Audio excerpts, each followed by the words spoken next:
Welcome back to a new video. My name is James. So, I want to talk to you guys. I should be the one that's talking. Anyways, I'm sorry I haven't been able to make videos. It's been very difficult for me for the past little while. I've just been taking it off because I just didn't really need to do it, really. It was no point and there was no reason. But I'm going to try again and I'm going to try even better. I want to start a series. It's a talking series about talking about mind-boggling questions. Just questions, maybe ideas or facts or anything like that.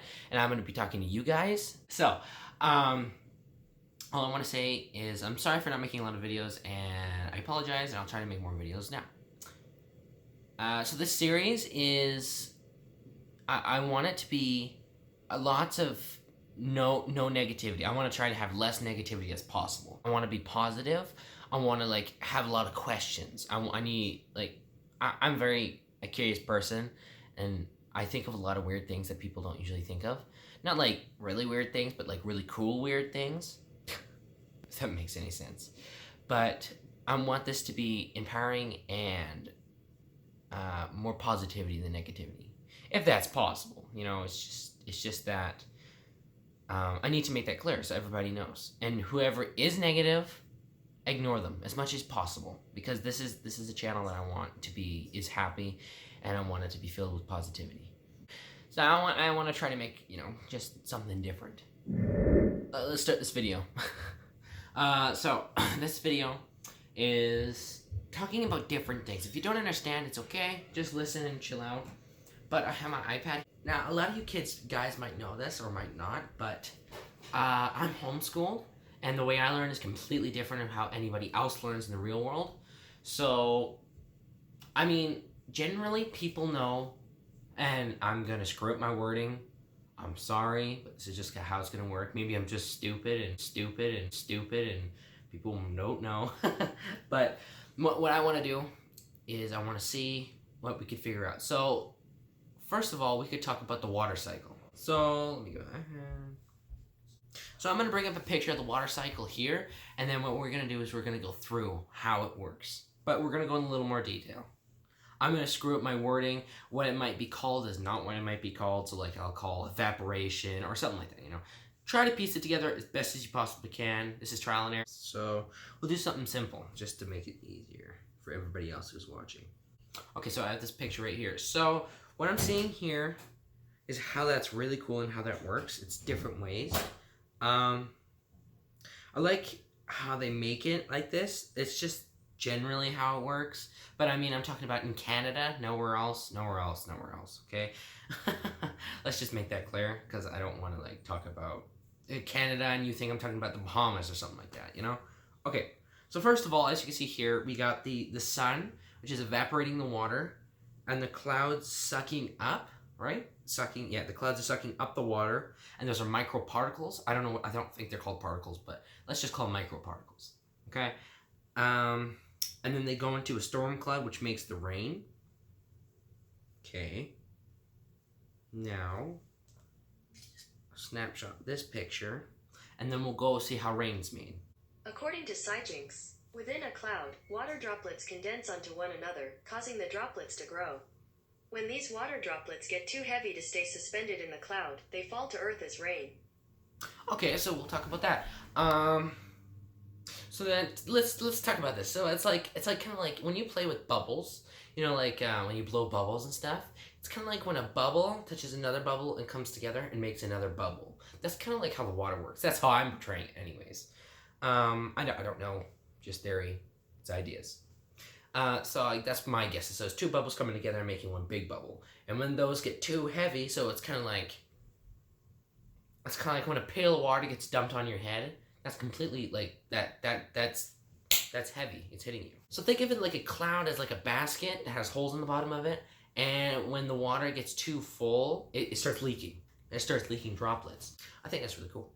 Let's think of... Yeah, there's another thing to talk about. So water, when it's cold, is this true? So, okay, so snow is not just water. It's a mixture of different elements. Let's look that up. What's in snow? According to National Snow and Ice Data Center, Snow is composed of frozen water crystals, but because there is so much air surrounding each of those tiny crystals in the snowpack, most of the total volume of a snow layer is made up of air. We refer to the snow water equivalent of snow as the thickness of water that would result from melting a given layer of snow.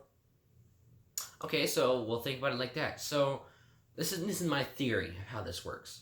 So when you breathe in the air in the cold, you have warm breath. As soon as it hits the cold air, the air crystallizes the microparticles, which makes them to see your breath. I think that's how that works. Because when you see like a car's exhaust pipe, I'll show you now a picture here, like a car's exhaust pipe going and it goes on, it steams out, it comes out, so it freezes because it's super warm. Now you would think it would melt, but it wouldn't because it's colder than the heat. I think that's how it works. Okay, so let's look at that other picture again. Okay, so let's see this again. I like how at the very end over here, how the snow goes down, goes through the mountains, and makes a stream. So yeah, it'd make a stream and go down back into the river. I like how that works, because that's funny, because we have Horseshoe Lake that actually works like that as well. That's how it fills up, besides the irrigation that's in the water or whatever. The one question that I have is, how do you call a river that runs down, like the snow that's from the mountain like this, and it runs down into a creek, like those creek rivers? How can you call that fresh water? Is it fresh water? Because this is my theory, is when water runs down the hill, the rocks actually sift out the dirt and the grime, and so when it gets to a certain point, it's fresh water. But that also leaves another question as well, because there was one incident or whatever, and it was this cow that actually got lost in the river, and it was so-called fresh water, and it wasn't fresh because the cow died in the river, and people drank that and got sick. So excluding the cow, or if an animal drinks out of it, like animal dies or something like that, why would it be considered fresh water? Because it's touching dirt, like dirt from the river underneath, so like underneath the river. So I'll show you that. And how does that work with, I don't know, so when it runs down like this, and there's dirt on the rocks, so mud, and then there is a dirt itself coming from the river. So like the bottom of the ocean, pretty much, or algae even, in fact, that are on the rocks. How does that not contaminate the water? That doesn't make any sense. But I like how simple the cycle is. The one thing I want to figure out is, how does the moon work? Okay, let's see how the moon affects water. According to Sijinks, the moon's gravitational pull generates something called the tidal force. The tidal force causes Earth, and its water, to bulge out on the side closest to the moon and the side farthest from the moon. These bulges of water are high tides. So this leads another fact. So when people went on the moon, they dropped, I think it was a feather, and what was it, a bowling ball or whatever? I don't know. I think it was a bowling ball. But whatever, they dropped it and they both fell at the same time. So gravity is very weak when it comes to, like, from the moon. So the sun and the moon work together? Okay, I'm gonna read this out loud and see if it makes sense. The picture's right here. Okay, the combination of the gravitational pull of the sun and the moon. So the sun and the moon work together? That's really freaking cool, actually. Okay, so that's really weird. But that's only on, not like lakes or anything like that, but that's like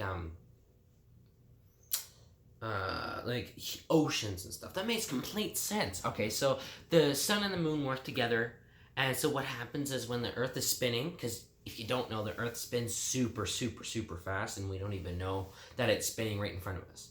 And we can never go to the speed. Nothing can go to the speed of the moon. I mean, Earth. What am I talking about? So as you can see, the picture here, the one that I had before, let's go back to that. So that's cool. So you got this side over here, around here, like right here, and it's a high tide, so closest to the moon is high tide, but also from the farthest away from the moon is also high tide. So like it shows here, high tide on this side and low tide on this side. That's strange. How does that work?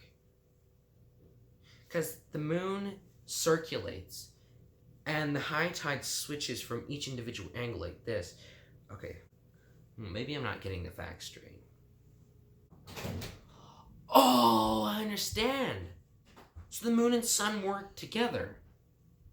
Oh, so when the moon is moving, that closest to the moon, like I said before, is also high tide. And also, when the sun stays in that area, there's also high tide in that area. So how does that make it low tide and high tide? How do they change? Is it from the moon? It might be, actually. But if it's the... Okay, so that makes a lot of sense. So you got the sun here and the moon here. And it's pulling the waves. So the waves are... The waves are moving all around the earth. And there's a high tide and low tide. And the top and the bottom, low tide. But what happens if the moon goes on the side? And I think that's good enough for today, because I think that's really cool of how that works. I hope you enjoyed this video. I hope you chilled out and you used your brain a little bit. I think this was really fun, actually, learning about it. And I'll see if it's actually a good video.